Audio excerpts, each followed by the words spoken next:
प्रभु सुदशरथ अजर बिहारी।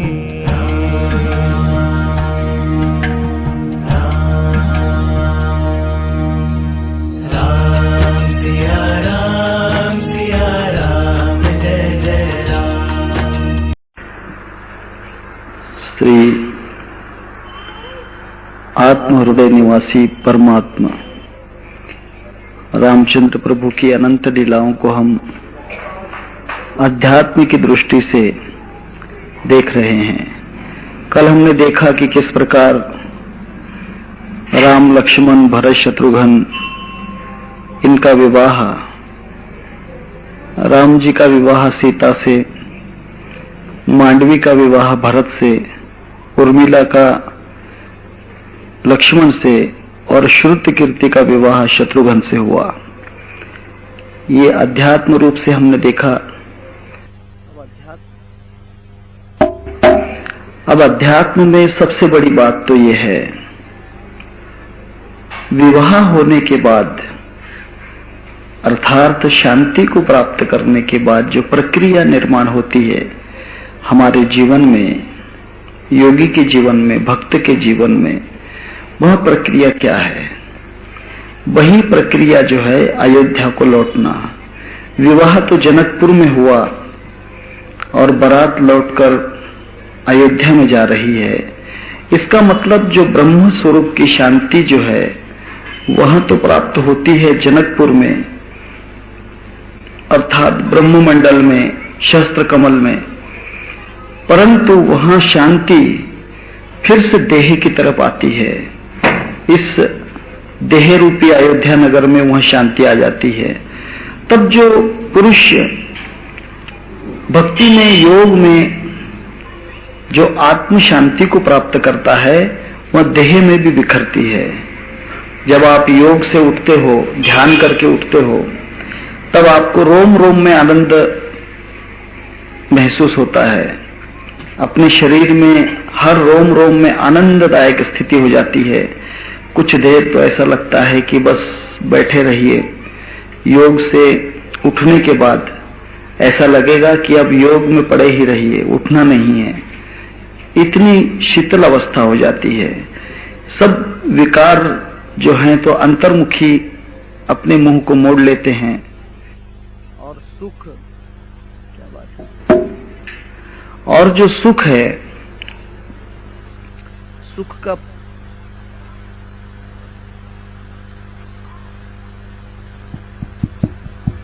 सुख का जो प्रकाश है, जो सुख का प्रकाश है, वह धीरे धीरे हमारे शरीर में उतरता है।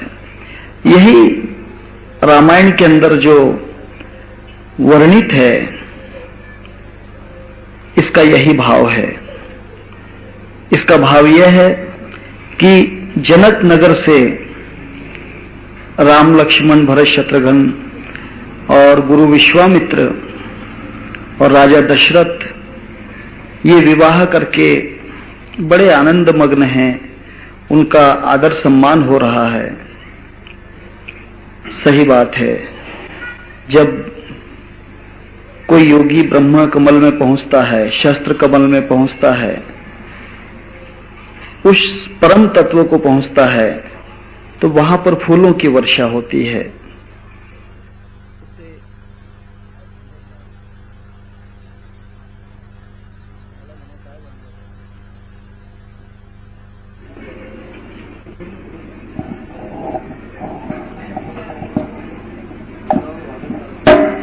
घड़ी घड़ी कवर बंद होता है।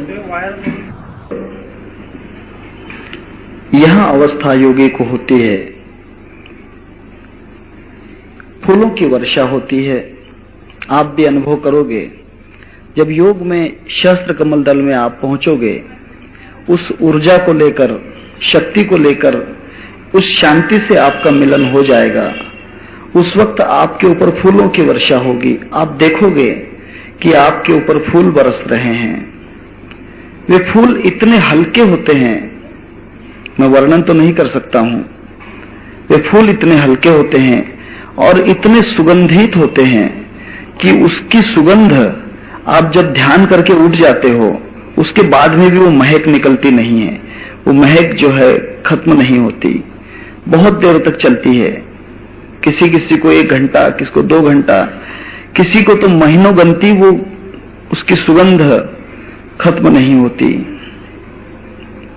ऐसा वो आनंद है। दूसरी बात यह है, विवाह के समय जो नगाड़े बजाए जाते हैं ये सब अंतर की स्थिति है। संगीत होता है, वहां जो स्थिति है, वह नाद जो है वो ध्यान से उठने के बाद भी दिन भर अपने शरीर में उस नाद का गुंजार होते रहता है। आप कुछ कर्म करते रहते होंगे, काम करते होंगे, उस समय भी आपको वो नाद सुनाई देता है। ऐसा लगता है कि हमारे शरीर में अलग अलग प्रकार की आवाज हो रही है, कहीं ओंकार की ध्वनि हो रही है, कभी कोई संगीत बज रहा है, कहीं शंख बज रहे हैं। आदमी को ऐसा लगता है कि ऐसा क्यों हो रहा है?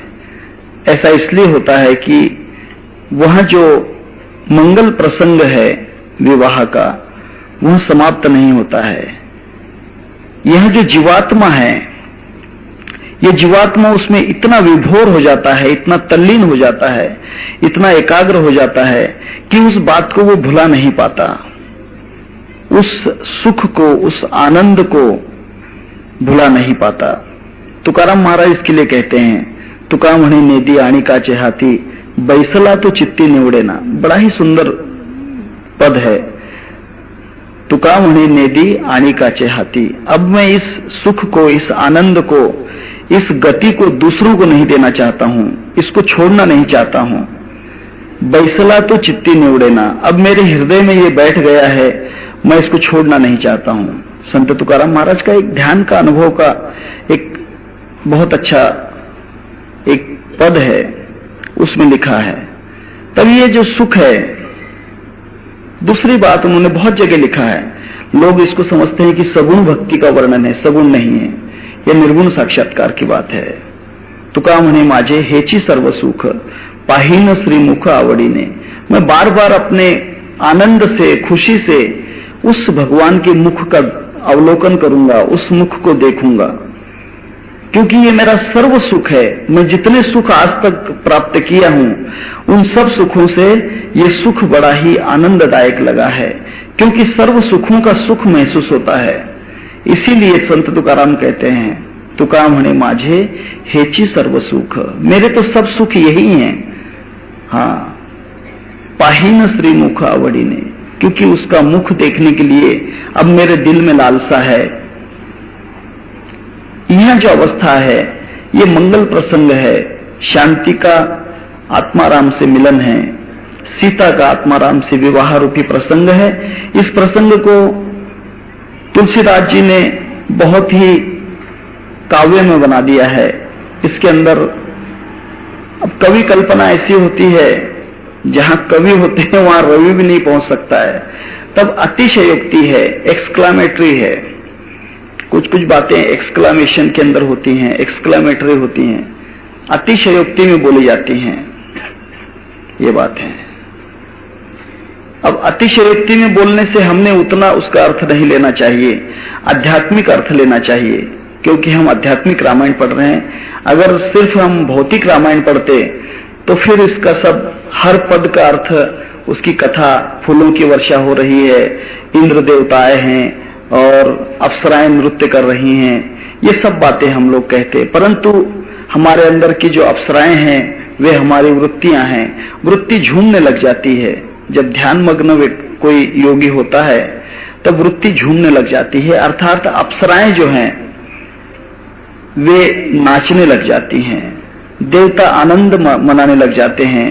नगर के जितने भी स्त्री और पुरुष होते हैं, पुरुष के अंदर, इस शरीर के अंदर दो भाव हैं, एक स्त्री भाव और एक पुरुष भाव होता है। स्त्री भाव जो होता है ये माया रूपी होता है और पुरुष भाव ब्रह्म स्वरूपी होता है, क्योंकि ब्रह्म और माया मिलकर ही ये पूरा शरीर का खेल चलता है। तब वहां पर स्त्री भाव ज्यादा आनंदित होता है, स्त्रियों को विवाह में ज्यादा आनंद होता है। अब देखोगे श्रृंगार स्त्रियों का ही ज्यादा विवाह में होता है। किसी की शादी अगर हो मैं आपके लिए नहीं कह रहा हूं, सबके लिए कह रहा हूं। किसी की शादी हो तो ज्यादा मेकअप श्रृंगार स्त्रियां ही करती हैं, पुरुष कम करते हैं, ये बात है। पुरुषों का श्रृंगार कम होता है, ये बात है। स्त्रियों का श्रृंगार ज्यादा होता है, इसलिए स्त्री माया तत्व है, उसको माया की तरफ उसका झुकाव ज्यादा है, श्रृंगार की तरफ उसका झुकाव ज्यादा है। कहते हैं कि माया जो है तो 24 प्रकार की है, 24 गुणों से व्याप्त है, और ब्रह्म तत्व निर्गुण है, उसमें कोई गुण नहीं, वो गुणों से परे है।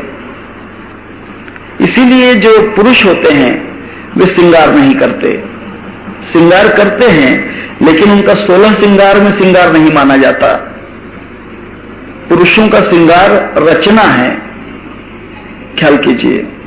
और स्त्रियों का श्रृंगार आपको बताता हूं, आप बुरा मत मानिएगा, स्त्रियों का श्रृंगार बचना है और पुरुषों का श्रृंगार रचना है। रचना और बचना में बहुत बड़ा फर्क है। माया नष्ट होती है, माया विलीन हो जाती है, माया को त्याग दिया जाता है ना। माया को त्यागते हैं लोग, ब्रह्म प्राप्त हो जाए तो माया को छोड़ देते हैं। एकनाथ महाराज कहते हैं, माया छांड चलो जी, माया छांड चलो जी, अच्छा भांड बनो जी, अच्छा भांड बनो जी। एकनाथ महाराज का अभंग है कि माया को छोड़ो। माया डरती है कि मैं छूट ना जाऊं, मुझे कोई छोड़ ना दे, इसीलिए वो श्रृंगार करके बचना चाहती है। माया बचना करती है, पुरुष रचना करता है। ख्याल कीजिए, पुरुष के द्वारा माया भी रची गई है, पुरुष के अर्थात परमात्मा के इच्छा से इस माया की रचना हुई है। इसीलिए पुरुष जो है तो रचना करता है, पुरुष का श्रृंगार रचना है और माया का श्रृंगार बचना है। आई बात समझ में। और दूसरा आपको कहता हूं, जगत का दृष्टांत। ये मैंने आध्यात्मिक बात कही, जगत का दृष्टांत ऐसा है, आपको गुस्सा तो नहीं आएगा, कभी कभी गुस्सा भी आ जाता है, गुस्सा आए तो कोई बात नहीं, कर लेना, लेकिन सच्चाई बोल रहा हूं। जैसे जैसे उम्र ज्यादा होती है महिलाओं की, वैसे वैसे वो खुद को बचना चाहती हैं, अर्थात अपने सौंदर्य को बचाना चाहती हैं। यही बचना है। आई बात समझ में? नहीं समझ में आएगा, बहुत टाइम लगेगा। हाँ, स्त्रियां अपने सौंदर्य को बचाना चाहती हैं, इसलिए स्त्रियों का श्रृंगार बचना है, पुरुष का श्रृंगार रचना है। क्योंकि पुरुष ने इस माया रूपी श्रृंगारित नारी को रचा है, इसीलिए वो रचना का श्रृंगार करता है। और नारी बनी हुई है, बनाई गई है, नारी निर्मित है, इसीलिए उसकी निर्मिति स्थिर होना चाहिए, टिकना चाहिए। इस कारण वह बचना करके श्रृंगार करती है, हर चीज को वो बचाना चाहती है। अब आगे ज्यादा नहीं कहूंगा, मुझे माफ कर देना, बहुत है मेरे पास में कहने के लिए, लेकिन नहीं कहूंगा। कहने के लिए तो बहुत है, श्रृंगार के 16 लक्षण भी मैं आपको बतला सकता हूं। स्त्रियों का श्रृंगार, काजल क्यों लगाते हैं, उसके लिए किताब अच्छी है, शास्त्र काय सांगते, मराठी में किताब है, 2 खंड हैं, शास्त्र काय सांगते। पढ़ने के लिए ले जाना मेरे पास से, पढ़कर वापस ला देना, क्योंकि मिलते नहीं है किताब। काजल क्यों लगाया जाता है श्रृंगार में, बिंदिया क्यों लगाई जाती है माथे के ऊपर, कुमकुम क्यों लगाया जाता है, वेणी क्यों बनाई जाती है, हाथ में कंगन या चूड़ियां क्यों पहनी जाती हैं, पाजेब जिसको कहते हैं पैंजन, वो क्यों पहने जाते हैं, करधनी क्यों पहनी जाती है। यहां जो श्रृंगार है इसके पीछे बहुत बड़ा अध्यात्म है। देखिए, भारतीय संस्कृति वेदांत की संस्कृति है, ये सनातन धर्म वेदांत के ऊपर आधारित है। इस कारण भारत में जितनी भी नारियों को श्रृंगार दिया गया और सर्वमान्य हुआ। सबसे पहले तो बात यह है कि आजकल टिकली है जो टिकती नहीं, जी निघाली तिला म्हणता टिकली, जो गिर जाती है उसको टिकली कहते हैं। श्रृंगार में वह मान्यता नहीं प्राप्त करती, क्योंकि उससे कोई भी फायदा नहीं होता। दिखावट का श्रृंगार है जिससे नारी को कोई फायदा नहीं। कुमकुम से एक फायदा होता है, कुमकुम लगा, मैं नहीं कहता हूं, शास्त्र कहता है। शास्त्र काय सांगते, किताब का पुरावा है, मैं मेरे मन से नहीं कहूंगा। अगर आप कहोगे कि आप कहते हैं तो मेरी कोई इसमें बात नहीं है, मैं जरा भी कुछ नहीं कहूंगा। दूसरी बात, सिंदूर क्यों लगाया जाता है, कुमकुम क्यों लगाया जाता है? कुमकुम में, सिंदूर में पारा होता है। पारा, पारा उष्णतादायक है। जो नारी कुमकुम धारण करेगी उसका क्रोध कम हो जाता है, क्योंकि क्रोध की ज्वाला यहां त्रिकुट से निकलती है। भगवान शिव जी का तीसरा नेत्र त्रिकुट में है, वहां बड़ा ही तीव्र है, क्रोधी है। और कुमकुम लगाने से उसमें पारा होता है जो अग्नि को अग्नि मार देता है। इसलिए जो स्त्री कुमकुम लगाती है उसमें क्रोध कम रहता है। वहां घर में क्रोध नहीं करेगी, बर्तन नहीं फेंकेगी, हाँ? पोड़पाट फेंक कर नहीं मारेगी, ये बात है। रोटी को जलाकर नहीं खिलाएगी, वगैरह वगैरह प्रकार है। क्योंकि कुमकुम स्त्री का जो क्रोध है उसको शांत करता है। दूसरी बात, मंगलसूत्र क्यों पहनाया जाता है, या फिर भक्त लोग माला क्यों पहनते हैं? इसके पीछे जो शास्त्रीय कारण है। माला पहनने से क्या होता है कि हमारा जो बैकबोन होती है, इसमें जो मनके होते हैं, मनके असतात ना पाठीच्या मणक्यामध्ये बैकबोन, उसमें जो आखिरी का जो मणका है, इसका टचिंग हमारा जो छोटा दिमाग होता है, मन का छोटा ब्रेन जो होता है, लहान मेंदू, उससे उसका टच है, उससे संबंधित है, जिसके अंदर से प्रतिक्षिप्त क्रिया करने वाली मज्जारज्जु हमारे अंदर से जाती है। और मज्जारज्जु के भीतर सुषुम्ना नाड़ी होती है, सुषुम्ना नाम की नाड़ी होती है, जिसमें प्रतिक्षिप्त क्रिया, ऊर्जा का परिवहन चलते रहता है। इस मनके से अगर कोई चीज को टच कर दो, कोई चीज को स्थिर अगर कर दो, तो वहां से ऊर्जा प्रवाहित होते रहती है। ऊर्जा जो होती है, ऊर्जा आप समझोगे नहीं, ऊर्जा का मतलब हमारे शरीर में की शक्ति, हमारे शरीर में ऊर्जा होती है। अंगूठी क्यों पहने जाती है? अंगूठी पहनने का कारण यह है कि हमारे शरीर की ऊर्जा उंगलियों से बाहर निकलती है। हमारे शरीर से, हमारे हर अंग से ऊर्जा बाहर निकलती है, तो उसको कहीं तो भी रोधन करना पड़ता है, उसको रोक लेना पड़ता है। उसको रोकने के लिए स्त्रियों के उंगलियों के अंदर भी अंगूठियां पहनाई जाती हैं, जिसको छल्ले कहते हैं। काय म्हणतात त्याला? बेले, बेले म्हणतात ना? हाँ, बेले म्हणतात, हिंदी में उसको छल्ले कहते हैं। हाँ, छल्ले बोलते हैं। हाथों में भी जो पहनाया जाता है उसको छल्ला कहते हैं, हम लोग अंगूठी कहते हैं। रिंग, नाम कुछ भी हो। पैरों में, पैरों की उंगलियों में जो पहनाया जाता है उसको भी छल्ला कहते हैं, और हाथों की उंगलियों में जो पहनते हैं वह भी छल्ला ही है। ये छल्ले इसलिए पहने जाते हैं कि पैरों से ऊर्जा बाहर निकलना नहीं चाहिए, पैरों की ऊर्जा जो होती है।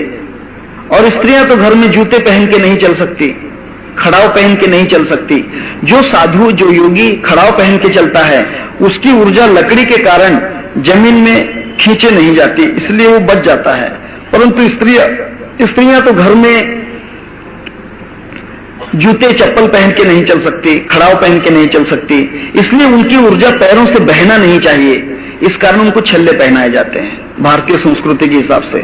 फॉरेन में क्या होता है मैं उसके बारे में नहीं कहूंगा, क्योंकि उनको वेद का पता ही नहीं। हाथों में भी छल्ले इसलिए पहनाए जाते हैं, उंगलियों में पहनाया जाता है कि हमारी जो ऊर्जा है वो बाहर की तरफ न जाए। ऊर्जा बाहर जाने से बहुत नुकसान है, ख्याल कीजिए। हाथों में चूड़ियां इसलिए पहनाई जाती हैं, पहले राजा लोग बाजूबंद पहनते थे, बाजूबंद, क्योंकि उनको लड़ाई करना पड़ती थी। जो योद्धा लोग होते हैं वे हाथों में बाजूबंद पहनते हैं, ताकि उनकी ऊर्जा जो है, आई बात समझ में, उनकी जो ऊर्जा है वहां यहां पर कंट्रोल हो जाए। अगर यहां ऊर्जा कंट्रोल होती है तो वहां पूरे शरीर के अंदर, हृदय तक मतलब ताकत देती है, उसके अंदर मर्दानगी देती है, शौर्य देती है, बोल्डनेस उसके अंदर निर्माण करती है। इसीलिए वह बाजूबंद पहनते थे। स्त्रियों को हाथ में कंगन या चूड़ियां पहनाई जाती हैं, जिसके कारण उनके हाथों से ऊर्जा एकदम बाहर न निकले, ऊर्जा बाहर निकलती नहीं है। तीसरी बात, हिंदू संस्कृति के अंदर जिसको हम कहते हैं करदोड़ा, मराठी में है ना, हिंदू लोग करदोड़ा पहनाते हैं बच्चों को, बचपन से उनको करदोड़ा। बड़ा होता है, बहनें भी अपने भाई को करदोड़ा, अभी रक्षाबंधन है, भाऊबीज है, उस वक्त उसे करदोड़ा दिया जाता है, एक धागा दिया जाता है। वो पहनने से क्या होता है आपको पता नहीं है। इसमें बहुत बड़ा आध्यात्मिक अर्थ है। अगर वो किताब आप पढ़ोगे, शास्त्र काय सांगते, तो मैं कहता हूं कि आप जीवन की सब बातों को सीख जाओगे। वह करदोड़ा पहनने से क्या होता है, करदोड़ा कमर में पहना जाता है, जिसके कारण जो ऊर्जा होती है सेक्स की, काम वासना जो होती है, काम वासना कमर के नीचे रहती है, काम वासना की इंद्रिय कमर के नीचे हैं। आई बात समझ में? जो भी काम वासना के इंद्रिय हैं, ऑर्गन्स ऑफ सेक्स जो हैं, ये ऑर्गन्स नीचे होते हैं। इनकी ऊर्जा ऊपर की तरफ न उठे, इसलिए उसको बंधन में डाला जाता है। कमर में बंधन डालने से वो ऊर्जा नीचे की तरफ रहती है। इसीलिए हिंदू जो व्यक्ति होते हैं, इनकी काम वासना हृदय में न जाते हुए वह कमर के नीचे ही रहती है, जिस कारण वह अति सेक्सी नहीं होते। परंतु मुस्लिम में कभी भी करदोड़ा नहीं पहना जाता। इस कारण वो किसी को भी सेक्स करने से डरते नहीं हैं, चाहे वह चाची हो, सास हो, चाचा की लड़की हो, या पिताजी की दूसरी पत्नी उसकी लड़की हो। हाँ, मां दो है, पिता एक है, तो भी वो उससे विवाह कर सकते हैं, क्योंकि उनकी जो काम वासना है वो हृदय तक पहुंच जाती है। उनके दिल में सिर्फ काम ही काम है, वासना ही वासना है। इसीलिए जो करदोड़ा है, बहनें क्यों देती हैं अपने भाई को, इसके पीछे आध्यात्मिक तत्व है। बहन इसलिए अपने भाई के कमर में करदोड़ा पहनाती है कि हे भाई, जैसे तू मुझे बहन मानता है, संसार की हर नारी जो है उसको तू बहन माने, तेरे दिल में कभी भी काम वासना ऊपर तक न जाए, हृदय तक न जाए, इसीलिए उसके कमर में वह करदोड़ा पहना देती है। बोलिए जय सिया राम। ये श्रृंगार है। अभी आपके समझ में बिल्कुल नहीं आएगा, बहुत कठिन है समझना। ये सब जितनी चीजें बनी हैं सब अध्यात्म के ऊपर हैं। आप ऐसा मत समझना कि ये कोई फालतू बात है, क्यों पहनाया जाता है। स्त्रियों को भी करधनी पहनाई जाती है, चांदी का करदोड़ा विवाह के समय पहनाया जाता है। विवाह के समय जब उसका विवाह हो जाता है, मैं ये बात कहना तो नहीं चाहता था लेकिन कहना चाहिए, पुरुषों को जैसे करदोड़ा दिया जाता है, स्त्रियों को विवाह के समय करधनी दी जाती है। करधनी देने का मतलब यह है कि स्त्री का विवाह होने के बाद उसमें काम वासना जागृत हो जाती है। जब तक उसका विवाह नहीं होता, काम वासना का उसको अनुभव नहीं होता, तब तक वह उस बात को याद भी नहीं करती। परंतु जब काम वासना उसे छू लेती है, सेक्स की प्रक्रिया उसे छू लेती है, तब मात्र वह सेक्स की तरफ झुक जाती है। तब वह उसकी जो वासना है उसके दिल में न पहुंचे, वरना वह एक पुरुष से अनेक पुरुषों तक संबंध करने लग जाएगी। ये बात मैंने कहना नहीं चाहिए था, परंतु ग्रंथ में है, इसीलिए आपको पता होना चाहिए। क्योंकि मैं व्यासपीठ पर कोई चीज नहीं छुपाना चाहता हूं, फिर आप मुझे कितना भी बुरा बोलिए। करधनी पहनाई जाती है, ये बात है। ये सब जो है हिंदू वैदिक संस्कृति के चिन्ह हैं। वैदिक संस्कृति इतने आधार मूलभूत के ऊपर बनी है, फंडामेंटल नॉलेज है। वैदिक संस्कृति फंडामेंटल नॉलेज है, ये कोई ऊपरी ज्ञान नहीं है। ये हजारों वर्ष की तपस्या में ध्यान करने के बाद जब ऋतुम्भरा शक्ति ऋषियों में जागृत हुई, तब उसका अनुभव लेकर ऋषियों ने वेदों की शिलाकाएं बनाई, उसकी ऋचाएं लिखी। ख्याल कीजिए, ये इतना आसान ज्ञान नहीं है। इसलिए ये संस्कृति आज तक टिकी हुई है। दूसरी बात, भोजन जमीन पर बैठकर ही खाना चाहिए, कुर्सी पर नहीं। कुर्सी पर बैठ के भोजन खाने से, भोजन करने से जो हमारे पाचन इंद्रिय होते हैं उनके अंदर रस निर्माण होता है। भोजन करते समय वह जो पाचक रस हैं बड़ी ऊर्जा के साथ बाहर निकलना शुरू होते हैं। जैसे हम कोई खाने की चीज देख लेते हैं, हमारे जीवा से टॉयलिन नाम का पदार्थ बाहर निकल जाता है, जाठर रस बाहर फैलने लग जाता है, और हमारे अंदर का पित्त रस है, अलग अलग प्रकार के जो रस हैं वे पिघलने लग जाते हैं। ये रस जल्दी जल्दी न पिघलें, इनके अंदर स्लो पिघलना होना चाहिए, जल्दी जल्दी नहीं पिघलना चाहिए। जल्दी जल्दी पिघलते हैं तो उनका विनाश हो सकता है, वे रस खत्म हो जाएंगे, उनकी ताकत खत्म हो जाएगी। वे धीरे धीरे उसके अंदर मिक्सअप होना चाहिए भोजन में, ताकि वह भोजन पच सके, इनडाइजेशन नहीं होना चाहिए। तब पृथ्वी पर बैठकर भोजन करने से, जमीन पर बैठकर भोजन करने से पृथ्वी में गुरुत्वाकर्षण शक्ति है, मैग्नेटिक पावर है, ग्रेविटी है पृथ्वी के अंदर, ग्रेविटेशन जिसको कहते हैं। वह जो ग्रेविटेशन है, गुरुत्वाकर्षण है, उस गुरुत्वाकर्षण के कारण हमारे जो पाचन रस के जो केंद्र होते हैं उन केंद्र को पृथ्वी पकड़कर खींचती है। आपको पता नहीं है, ये अंदर की क्रिया होती है, भगवान ने एक शक्ति बनाई है कि ऑटोमेटिकली वो चलता है। आई बात समझ में? भोजन करते समय भोजन सोते सोते नहीं करना चाहिए, क्योंकि उत्तरी ध्रुव ऊपर होना चाहिए ताकि दक्षिण ध्रुव की तरफ उसका खिंचाव हो। हाँ, ख्याल कीजिए, उत्तर और दक्षिण ध्रुव होते हैं जिसमें ग्रेविटेशन होता है, गुरुत्वाकर्षण होता है।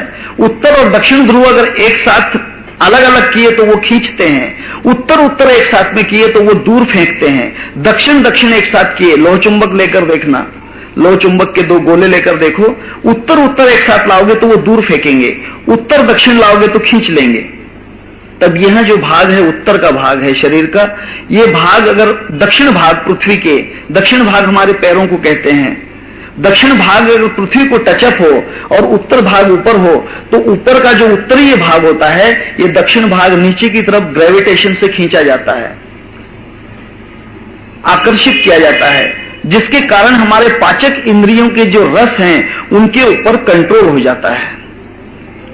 हाँ, और कंट्रोल होने के कारण जमीन पर बैठकर, भूमि पर बैठकर भोजन करने से उसमें जो पाचक रस हैं स्लोली मिक्सअप होते हैं, जल्दी जल्दी मिक्सअप नहीं होते। इसीलिए देखिए, आप जमीन पर बैठकर भोजन करोगे तो भोजन भी ज्यादा करोगे, कुर्सी पर बैठकर भोजन करोगे तो कभी भोजन नहीं कर पाओगे। दूसरी बात, पैरों में जूते या बूट पहनकर भोजन करोगे, आपका दक्षिण भाग जो है गुरुत्वाकर्षण का वह अवरोध हो जाता है। जूते पहनने से, कोई लकड़ी की चीज पहनने से गुरुत्वाकर्षण का संबंध खत्म हो जाता है, गुरुत्वाकर्षण नहीं रहता। इसलिए पैरों में जूते पहनकर अगर होटल में किसी टेबल के बूथ के ऊपर या कुर्सी पर बैठकर भोजन करते हो तो सुबह आपको अपचन जरूर होगा, क्योंकि गुरुत्वाकर्षण नहीं रहता है। ये साइंस है और ये वेदों में है, ये साइंस वेद कहते हैं। हम वेद पढ़ते नहीं हैं, इसीलिए हमको इन चीजों का ज्ञान नहीं। टेबल है, लिविंग टेबल नहीं है, डाइनिंग टेबल। डाई का मतलब मरना होता है, मरने का टेबल होता है डाइनिंग, डाई इनिंग, अंदर, इसके अंदर खाओ और मर जाओ, डाइनिंग टेबल होता है, लिविंग टेबल नहीं होता है। अंग्रेज ने नाम भी अच्छा दिया है, हाँ? लिविंग टेबल नहीं है, जिंदा रहने का, बचने का टेबल नहीं होता है, वह डाइनिंग टेबल होता है। डाई का मतलब मरना होता है, जल्दी जल्दी मरने का टेबल है। उस पर भोजन करोगे, 100 साल जीने वाला व्यक्ति शायद 60 वर्ष में ही राम नाम सत हो जाए। इसलिए देहात के जो किसान होते हैं, जंगल में खेतों में बैठकर जो भोजन करते हैं, उनकी हेल्थ देखिए, और जो शहरों में रहने वाले बूट पहनकर भोजन करने वाले, उनकी हेल्थ देखिए। हाँ, एक मकड़ी पहलवान होता है, ये सब मकड़ी पहलवान है, इनको कुछ नहीं। और जिसकी पसलियां दिखती हैं उसको लोग ब्रूसली कहते हैं। अरे वाह जिसकी पसलियां दिखती हैं, जिसकी हड्डियां चमकती हैं, जो हा हा हू करता रहता है, कुछ भी नहीं रहता है, भूतों के जैसे अस्थि पंजर नजर आते हैं। ओ काय ब्रूसली सारखी बॉडी है त्याची, ब्रूसली दिखता है उनको। कुछ भी नहीं रहता है। ये जीवन जो है, ये जीवन को अगर हेल्दी बनाना हो तो वैदिक श्रृंगार को सीखो। मैंने श्रृंगार रस इसलिए आपको कहा, ये श्रृंगार आपका जीवन है। शास्त्र काय सांगते, इसके अंदर ये सब बातें हैं, इसमें बहुत सी बातें हैं। मंदिर में घंटी क्यों बजाना चाहिए? बिना घंटी बजाए के मंदिर में जाओगे तो आप मंदिर में ही जाओगे, आपका फायदा कुछ नहीं होगा। मंदिर में घंटी बजाने से जो ध्वनि निर्माण होती है, मंदिर की घंटी का आकार इस तरह से होता है, उसके अंदर जो आवाज होती है वो उसमें वाइब्रेशन बाहर की तरफ फैलते हैं। वो फैलने से उसके अंदर ध्वनि ओम की होती है, वो सीधी हमारे ब्रह्मरंध्र के ऊपर टच होती है। घंटी बजाइए, उसका जो वाइब्रेशन होता है, वाइब्रेशन का जो स्ट्रोक होता है, उसकी जो दबाव होती है ब्रह्मरंध्र पे होती है। और ब्रह्मरंध्र पे होने के कारण, जैसे कोई अगर सोया हुआ हो तो हम उसको कहते हैं अरे उठ उठ, धक्का लगाते हैं उसको, उठो उठो। रेलगाड़ी में सफर करते हो तो बोलता अरे भाई उठो उठो, क्या बात है। उसको एक दो बार ऐसे स्पर्श किया, धक्का दिया तो आदमी उठकर बैठता है। तब घंटी बजाने से जो उसके वाइब्रेशन होते हैं, ये सोया हुआ दिमाग जागृत हो जाता है। इसके लिए घंटी बजाई जाती है। आरती इसलिए की जाती है, आरती इसके लिए नहीं कि भगवान प्रसन्न हो जाएगा, नहीं नहीं, उसके लिए आरती नहीं है। भगवान तो हमेशा ही प्रसन्न है आप पर, भगवान कभी नाराज नहीं है। अगर भगवान जिस दिन नाराज हो जाएगा उस दिन आप सो जाओगे, आप जिंदा नहीं रहोगे। भगवान आप पर प्रसन्न ही है। परंतु आरती का मतलब क्या होता है? आरती का मतलब यह होता है कि उसकी जो ज्योत है, उसके अंदर जो ज्योत निकलती है, वह ज्योत हमारे अंदर, उसकी जो किरण होती है वे दृष्टि के अंदर जाती है। तो एक प्रकार का त्राटक हमारे अंदर होता है। जब आरती करते हो तो आरती की तरफ देखना चाहिए। आरती करते समय ऐसा नहीं कि आंखें बंद कर लिया, ओम जय जगदीश हरे, आंखें बंद करके कोई फायदा नहीं है। उस ज्योत को देखना है। उसको ज्योत को देखने से क्या होता है कि आंखों में उस ज्योत की किरण जो होते हैं उसकी लहर दौड़ती है। और फिर आरती करने के बाद आप ध्यान के लिए बैठोगे, वो ज्योत आपके अंदर से फिर से प्रकट होना शुरू हो जाएगी। इसलिए आरती की जाती है मंदिरों में।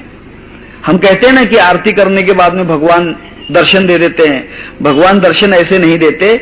आरती की ज्योत को देखने के बाद फिर कुछ लोग, सभी तो आरती को हाथ में ले नहीं सकते हैं, इसीलिए हम लोग आरती सबके पास ले जाते हैं। आरती सबके पास ले जाते हैं। अब आरती जब लेते हैं तो क्या करते हैं? सबसे पहले आप आरती लेकर अपनी आंखों पे लगाते हैं। देखिए, ख्याल कीजिए, अगर समझदार होंगे तो समझ में आएगा, नहीं तो नहीं आएगा।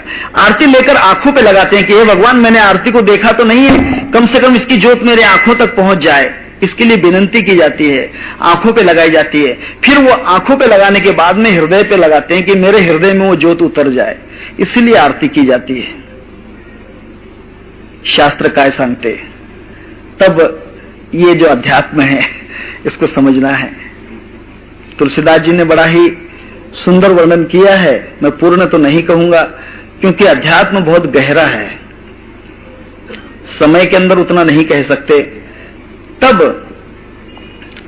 भगवान का जो स्वरूप था, श्याम सरिह सुभाय सुहावन, शोभा कोटि मनोज लजावन, जावक जूत पद कमल सुहाए, मुनि मन मधुप रहित जिन छाए। श्री रामचंद्र जी का सांवला शरीर है। मैंने कहा ना कि सांवली ज्योति आना चाहिए, सुंदर नीला प्रकाश। नील रंग जो है, इतना गहरा नीला भी नहीं चाहिए, हल्का नीला। नीला हो लेकिन डार्क नीला नहीं, सिंपल नीला, जैसे आसमान का रंग होता है उससे थोड़ा डार्क, थोड़ा सा डार्क, पूरा नीला नहीं, मध्यम नीला रंग होता है, सांवला जिसे रंग कहते हैं। वह भगवान का रूप है जो करोड़ों कामदेवों को लजाने वाला, सुंदर मुनियों को भाया हुआ रूप है। ऐसे रामचंद्र जी प्रभु जो हैं, जिन्होंने पवित्र और मनोहर पीले रंग की धोती पहनी है।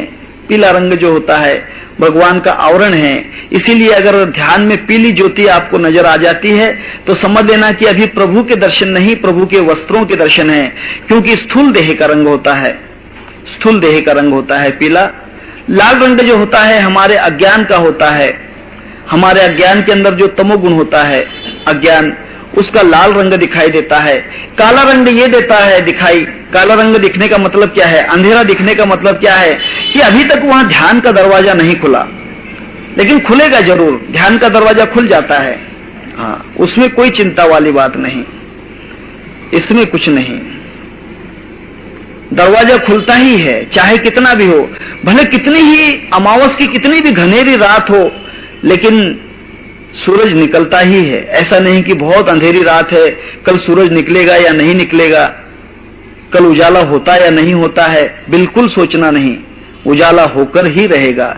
इसीलिए ध्यान में पहले अंधेरा ही दिखेगा, ब्लैक रंग दिखेगा, ब्लैक रंग ही दिखेगा। इसलिए तो कहते हैं ब्लैक आउट। ये बात समझ में, ब्लैकआउट का मतलब क्या होता है कि अंधेरे में हम दरवाजे के बाहर होते हैं, ब्लैक आउट। कुछ कुछ शब्द बड़े महत्व के हैं अंग्रेजी में भी, कोई कोई शब्द बड़े महत्व के हैं। ब्लैक आउट, जहां पर ब्लैक रंग है, अंधेरा है, वहां पर आप उस परमात्म तत्व से आउट हैं, बाहर हैं, बट यू कैन एंटर, आप अंदर जा सकते हो, एंट्रेंस आपको मिलेगा ही, दरवाजा खुलेगा ही। ऐसा कुछ नहीं कि दरवाजा नहीं खुलेगा, थोड़ी देर वहां खड़े रहिए, दरवाजा खुल ही जाएगा। ये मत समझना कि मैं देख रहा हूं, मुझे दिखाई नहीं दे रहा, इसका मतलब अंदर कोई नहीं है। एक बात ख्याल कर लेना, इसके लिए भी बड़ी सुविधा है। आज हमारे कलयुग में जिसमें हम जी रहे हैं, वर्तमान के अंदर कितना बड़ा ही दृष्टांत सामने आ जाता है। कोई आपने कार देखी होगी किसी की, नीली कांच वाली कार, जिसकी खिड़कियों में सब कांच लगाए हुए होते हैं, अंदर वाला बाहर का देख सकता है, बाहर वाला अंदर का नहीं देख सकता। ऐसा क्यों? उस कांच को ब्लैकआउट कांच कहते हैं। बाहर वाला आदमी अंदर कौन बैठा है उसको देख नहीं सकता, अंदर वाला बाहर के सब लोगों को देख सकता है। अभी आप जब ध्यान करते हो तो अंधेरा है, आपको अंदर कौन है, सफेद ज्योति है या नीली है या पीली है या लाल है, दिखाई तो नहीं दे रही है, आपको दिखाई नहीं दे रही, कोई बात नहीं, ब्लैकआउट का कांच लगा हुआ है। लेकिन एक बात ख्याल करना, अंदर वाला आपको देख रहा है। बोलो जय सिया राम। अंदर वाला आपको देख रहा है कि आप ध्यान कर रहे हैं, आप ध्यान कर रहे हैं। आई बात समझ में? आप जब ध्यान करते हो, अंधेरे में आपको दिखाई नहीं देता है, तब अंदर वाला जो आत्म तत्व है वो आपको देख रहा है कि अरे बेचारा कितने दिनों से मुझे देख रहा है, ये कांच की खिड़की खुल ही नहीं रही। कभी कभी क्या होता है, सिग्नल के ऊपर कुछ बेगर्स होते हैं, भिखारी मांगने वाले, कांच की बंद खिड़कियों के अंदर वे बाहर से कहते हैं, बाबा जी कुछ दे दो ना, आज बहुत भूखा हूं, 1 रुपया दे दो, भोजन कर लेंगे, 1 रुपया दे दो। बड़ी देर तक सिग्नल खुलता नहीं है। बंबई में सिग्नल जल्दी नहीं चलते, 10-10 मिनट 15-15 मिनट तक सिग्नल नहीं, क्योंकि 500-500 600 गाड़ियां पास होना पड़ती हैं, सिग्नल नहीं मिलते। तब वहां उस कांच वाले बाहर वाले बच्चे से, भीख मांगने वाले से बहुत बोर हो जाता है। वो कहता है, फिर कांच को घुमा लेता है, खिड़की खोलता है, कहता है कि अरे भाई जाओ, क्यों परेशान करते हो, दूसरी गाड़ी के बाद जाओ। इसका मतलब दरवाजा खुल गया कि नहीं? ब्लैकआउट का दरवाजा अपने आप खुल गया। आप खड़े रहिए वहां पर, दरवाजा जरूर खुलेगा। रोज रोज खड़े रहिए, उसको दरवाजा खोलना ही पड़ेगा। बोलो जय सिया राम। यही ध्यान की पद्धत है, ध्यान का यही रिवाज है। ध्यान करने में डरना नहीं है। मैं किसी भी ध्यान करने वाले को डरने नहीं देता हूं, नहीं तो बहुत से लोग घबरा जाते हैं, महाराज कुछ जोत तो दिखती नहीं, कुछ तो होता नहीं। अरे भैया अभी कांच बंद है, फिक्र मत करो, खुल जाएगी कांच, तुम खड़े तो रहो वहां पर थोड़ा देर तक। हाँ, खड़े रहना चाहिए, ऐसी बात है। तब यह जो है समय का इंतजार करना पड़ता है। धीरे धीरे धन बढ़े, धीरे धीरे सब होए, माली सींचता जाए केवड़ा, रुत आवे जब फल होए। जब समय आता है अपने आप साक्षात्कार हो जाता है। भगवान के सुंदर स्वरूप, सुंदर मुकुट है और मनोहर तिलक लगाया हुआ है भगवान का, उसकी सुंदरता है। उसके बाद में भगवान जो है, उसके साथ में चारों भाई हैं, राम सहित चारों भाई वहां पर हैं, और उनको आदर के साथ वहां पर बिठाया जाता है, उनके चरण धोए जाते हैं। दामाद का तो बड़ा ही सम्मान है ना संसार में। दामाद की अगर जरा भी कम कम समझो मेजबानी की जाए तो फिर दामाद रूठ गए तो रूठ गए। दुनिया में दामाद को ही, दामाद में भी बड़ा ही अर्थ है। दाम आद, आद का मतलब पहले, दाम का मतलब माल, पहले दाम फिर आद। दामाद का मतलब पहले मांझा दे दो फिर दामाद बना दो, नहीं तो नहीं, उसको दामाद कहते हैं। ये बात है। ठीक है, हिंदी में है। तब यहां जो है इस दामाद के चरण धोए हैं और चरण धोने के बाद उनको फिर वहां पर बड़े ही अच्छे आसन पर बिठाया गया है। राम लक्ष्मण भरत शत्रुघ्न इनको बिठाने के बाद वहां पर फिर विवाह में तो ऐसा होता ही रहता है। विवाह में जिसको हम कहते हैं कि जिनका रिश्ता होता है, हमारे यहां तो पापड़ पे बात आ गई है। विवाह के अंदर सिर्फ पापड़ फोड़ना जानते हैं, बाकी कुछ नहीं। पहले मीठी मीठी गालियां देते थे, ऐसी मीठी गालियां देते थे कि उस गालियों के अंदर लोग खाना भूल जाते थे। अभी मैं बोल के नहीं बताऊंगा आपको गालियां, मुझे मालूम है सब। मुझे बहुत सी गालियां मालूम है क्योंकि मैंने इतनी गालियां खाई शादी के अंदर। और फिर हमारे इसमें तो पूरी डिक्शनरी उसी से भरी है ना। हमारी कौम के अंदर पूरी डिक्शनरी गालियों की है और पूरी डिक्शनरी सालियों की है। राम जी की भी सालियां थी, वहां पर सगी सालियों की जरूरत नहीं होती है, कोई भी साली बन जाती। और सीता को जितनी चाहने वाली थी वो तो सब बहन बन गई। और फिर राम जैसे जीजाजी मिलते हैं तो फिर साली कोई भी बनने को तैयार हो जाती। राम की साली कौन नहीं बने, ये बात है। कहते हैं कि सिला भी राम की हो गई तो साली क्यों नहीं होगी। एक जगह कहते हैं कि सिला, सिला कौन थी? अहिल्या, पत्थर थी। शिला का मतलब पत्थर। जब शिला भी राम की बन गई, राम की भक्त हो गई, तो साली क्यों नहीं हो सकती है। शिला में और साली में क्या फर्क है। राम की तरफ पे झुकने लग गई। थोड़ा देर तो उन्होंने बुजुर्गों का ख्याल किया कि जनक जी बैठे हुए हैं, दशरथ बैठे, विश्वामित्र, वशिष्ठ, शतानंद बैठे हुए हैं। थोड़ा देर रास्ता देखा, परंतु बुजुर्ग लोग समझ जाते हैं अब बूढ़ों का काम यहां पर नहीं है। बुजुर्ग लोग पीछे हो गए। जैसे वे गए तब वहां पर उनकी चतुराई की गालियां शुरू हो गई राम जी को। अब यहां पर उसका वर्णन नहीं करूंगा। ऐसे डायलॉग थे जैसे कि आपको टावर के पास भेल मिलती है, वो भी कुछ नहीं। भेल से भी बड़े चटपटे जिसको डायलॉग कहते हैं वे थे। आई बात समझ में? देखने में तो बड़े बड़े थे, राम जी पर कोई असर नहीं हो रहा था। राम जी उस पानीपुरी समझकर गटक जाते।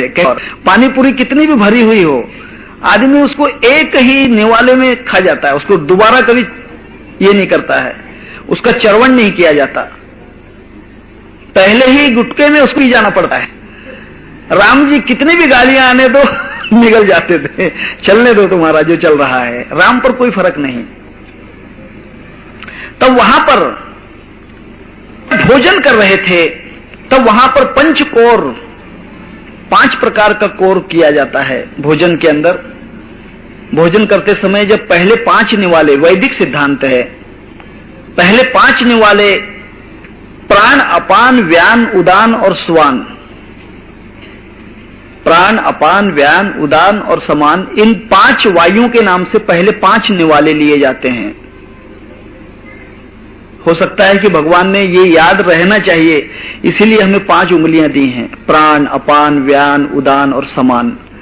ये 5 उंगलियां मिलाकर फिर आप भोजन का निवाला उठाओ।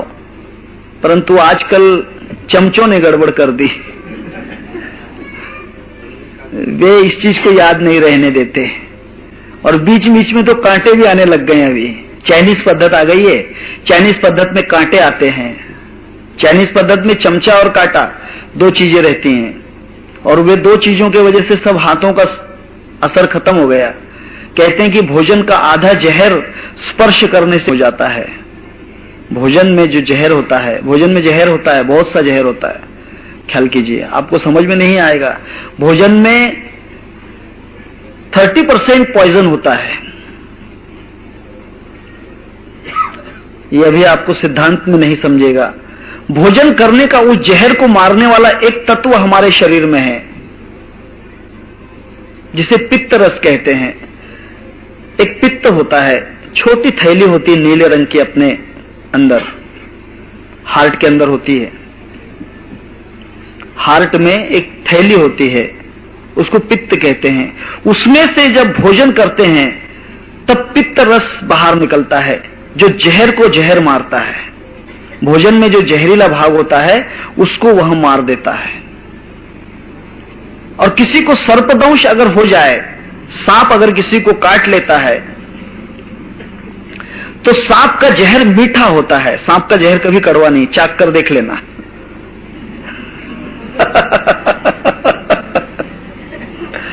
सांप का कोई सांप का जहर कड़वा नहीं है, मीठा है। ये साइंस वाले सब लोगों ने सिद्ध किया है। शहद से भी ज्यादा मीठा सांप का जहर होता है, और उसके काटने से जितना मीठा जहर होगा सांप का, जितना मीठा जहर होगा उतने जल्दी आदमी मर जाता है। क्यों? कि अंदर का जो पित्त रस होता है, मिठास की वजह से उसके जहरीलापन मर जाता है। मिठास से उसका जहरीलापन नष्ट हो जाता है। इस कारण शरीर का पूरा खून रुक जाता है और ब्लड सर्कुलेशन बंद होने से हार्ट अटैक हो जाता है और मनुष्य मर जाता है जहर से।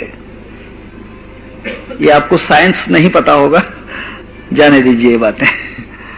ये मैं आपको वैदिक तत्व की बातें कहां समझाने लग गया। रामायण बतलाना चाहिए थी, लेकिन कहां वैदिक में लेकर चला हूं मैं आपको। तब हमारे अंदर 30% जहर होता है जो भी हम भोजन करते हैं। ख्याल कीजिए, पानी भी पीते हैं तो उसमें आधा हाइड्रोजन होता है और आधा ऑक्सीजन होता है। पप्पू है क्या? हाँ। कैसे बनता है पानी? H2O, hydrogen plus oxygen is equal to water. Hydrogen ये जहरीला वायु है। हाइड्रोजन कभी ब्लास्ट हो जाए तो संसार को नष्ट कर सकता है, परंतु हाइड्रोजन को प्राण वायु जो है ऑक्सीजन, ये कंट्रोल कर लेता है। जहां जहां पर हाइड्रोजन है उसमें प्राण वायु सम्मिलित होकर पानी निर्माण हो जाता है, इसलिए हाइड्रोजन की पावर खत्म हो जाती है। तब भोजन करते समय हमारे अंदर हाइड्रोजन जो जल है इसका विभाजन होता है, पानी का विभाजन होता है शरीर में, एनालाइज होता है। जब हम पानी पीते हैं तो उसका एनालाइजेशन होता है। आई बात समझ में? हाइड्रोजन अलग हो जाता है और ऑक्सीजन अलग हो जाता है। उस हाइड्रोजन को पचाने के लिए हमारे अंदर जिस जहर की जरूरत है, वहां भी हमारे अंदर प्राण वायु, अपान वायु, उदान वायु, समान वायु, हाँ, ये 5 प्राण जो हैं, प्राण, अपान, व्यान, उदान और समान, ये 5 प्राण होते हैं। इसीलिए इन 5 प्राण को पहले आवाहन करते हैं भोजन करने के समय। वैदिक तत्व सिद्धांत है। इसीलिए राम जी जब भोजन के लिए बैठे तब पहले 5 कोर उन्होंने लिए और कहा कि प्राणाय स्वाहा, अपानाय स्वाहा, व्यानाय स्वाहा, उदानाय स्वाहा, समानाय स्वाहा, ये कहकर फिर अन्न का ग्रास लिया। ये वैदिक पद्धति है, वैदिक सिद्धांत है। वैसे तो बोलना ही चाहिए, नहीं बोलते कोई बात नहीं, क्योंकि फिर भोजन के साथ तो आप गोली खा ही लेते हो इंडाइजेशन की, यूनिनजाइम है ना, और आदि आदि कौन सी गोलियां, बहुत सी गोलियां हैं पाचन की, पाचक गोली, पंचारिष्ट, अमृतासो, है ना, ये खाते हैं आप, क्योंकि आप ये प्राण, अपान, व्यान, उदान, समान नहीं लेते, इसलिए आपको बाहर से गोलियां खाना पड़ती। खाना खाने के बाद में जेलुसिल एमपीएस, खाना खाने के बाद में बड़ी जलन होती है बाबा जी, गला जलता है, छाती जलती है, एसिडिटी होती है। अरे बाबा, पहले पंच प्राण को याद कर, कभी एसिडिटी नहीं होगी, एसिडिटी हो ही नहीं सकती। लेकिन नहीं, हम नहीं समझते उस चीज को।